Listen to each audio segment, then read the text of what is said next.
நல் மாலை வணக்கங்கள்.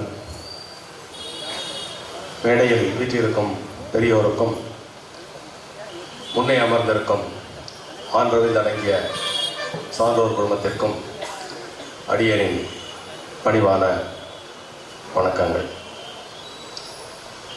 எண்ணிய முடிதல் வேண்டும், நல்லவே எண்ணல் வேண்டும், திண்ணிய நெஞ்சம் வேண்டும், தெளிந்த நல்ல அறிவு வேண்டும் என்ற பாரதியின் வரிகளை தியானித்து மிகவும் அற்புதமாக வழக்கறிஞர் என்பதால் சட்டத்தில் உள்ள நுணுக்கமான சங்கதிகளை எல்லாம் எடுத்து வரலாற்று நிகழ்வுகளை அதனுடன் இழைத்து மிகவும் அருமையாக ஒரு எழுச்சியுரை ஆற்றி அமர்ந்திருக்கும் திரு சங்கர் அவர்களே, சிறப்புரை ஆற்ற இருக்கும் திரு முத்துக்குமார் மற்றும் மா வெங்கடேசன் அவர்களே, ஒருங்கிணைப்பு குழுவைச் சேர்ந்தவர்களே மற்றும் நிர்வாகிகளே, எனது நண்பரும் பாரதிய ஜனதாவின் மாநில செயற்குழு உறுப்பினருமான திரு சதீஷ் அவர்களே மற்றும் இங்கு வருகை புரிந்திருக்கும் நண்பர்கள் அனைவருக்கும் மீண்டும் ஒரு இனிய வணக்கங்களையும் வாழ்த்துக்களையும் கூறிக்கொண்டு, இந்து சங்கமம் என்ற ஒரு அருமையான ஒரு நிகழ்ச்சி. பாரதி கூறினார், பாருக்குள்ளே நல்ல நாடு நம் பாரத நாடு. அதிலும் அந்த பாரத நாட்டின் சிறந்த நகரங்களில் ஒன்று நமது குடந்தை மாநகரம். நமது மதத்தின் வேர்களை நாம் தேடினால் அதில் குடந்தை தவிர்க்க முடியாத ஒரு அங்கத்தை பெறும். இங்கிருந்துதான் பிரளய கால முடிவில் மீண்டும் உலகம் தொடங்கியது என்ற வரலாற்றை நாம் தெரிந்து கொள்ள முடியும். அப்படிப்பட்ட திருக்குடந்தையில் மிகவும் அற்புதமான ஒரு நன்னாளில் இந்து எழுச்சி கூட்டம் சங்கமம் அப்படின்னு ஒரு அருமையான நிகழ்ச்சியை நண்பர்கள் எல்லாம் இணைந்து அருமையாக நடத்தி கொண்டிருக்கிறார்கள். இங்கு வந்தவுடன் இந்த பின்னணியில் உள்ள இந்த பேனரை பார்த்த உடனே எனக்கு அவ்வளோ ஒரு மகிழ்ச்சி. இதை யார் உருவாக்கினாலும் அவர்களுக்கு ஒரு பரத்த கரகோஷத்தை நாம் எழுப்பலாம். ஏனென்றால்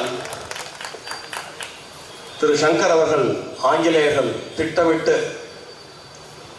நம்முடைய கலாச்சாரத்தையும் சமயத்தையும் அழித்தார்கள் என்று கூறினார். அது உண்மைதான்.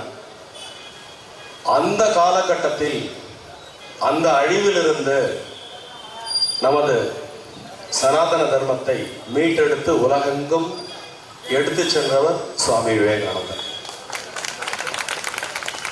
அவருடைய தலை சிறந்த ஒரு ஸ்லோகன் அது குடந்தையில் தான் தொடங்கியது.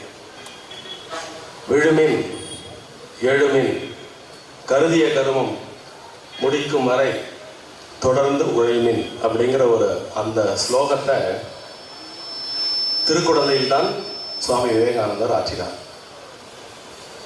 ரெண்டாவது, அந்த பின்புலத்தில் பாருங்க, சுவாமி விவேகானந்தா ராக் என்று சொல்லக்கூடிய கன்னியாகுமரி காட்சிப்படுத்தப்பட்டுள்ளது. கன்னியாகுமரியினுடைய அடையாளம் என்ன என்றால், அங்குதான் கன்னிகா பரமேஸ்வராகிய சக்தி தொடர்ந்து தவம் செய்து கொண்டிருக்கிறார் அப்படின்னு. அப்படியே அந்த வலது பக்கத்தில் பாருங்க, திருப்பரம் என்ற மலை மேல் உள்ள முருகன் வேலுடன் சக்தியும் வேலும் இணைந்தால் முன்பே எந்த தடையாவது நிற்க முடியுமா? சுற்றி நில்லாதே பகையே துள்ளி வருகிறது வேல் அப்படிங்கிற மாதிரி இந்த முருகனுடைய சக்தி வேல் அது ஞானத்துடன் இணைந்த வேல். அதனால் உலகில் யாராருக்கெல்லாம் எப்படிப்பட்ட தடைகள் வந்தாலும் முருகனை நினைக்கும் கால் அந்த தடை அந்த சக்தி வலினால் தகர்த்தெறியப்படும். அப்படி இருக்கும் பொழுது அவருக்கு ஒரு தடை யாரேனும் விதிக்க முடியுமா? அப்படி தடை விதித்தவரைத்தான் அவர் சும்மா விட்டு விடுவாரா? அதனால் இந்த அறிவுடன் கூடிய வாழ்வியல் இந்து சங்கமம் என்ற இந்த நிகழ்ச்சியில் இன்றைக்கு இந்த நாளை தேர்வு செய்தவர்களும் எப்படி தேர்வு செய்தார்கள் என்று தெரியவில்லை. நாம் பேசிக்கொண்டிருக்கக்கூடிய இந்த நாள் முருகனுடைய சஷ்டி அனுசரிக்கப்படும் நாள்.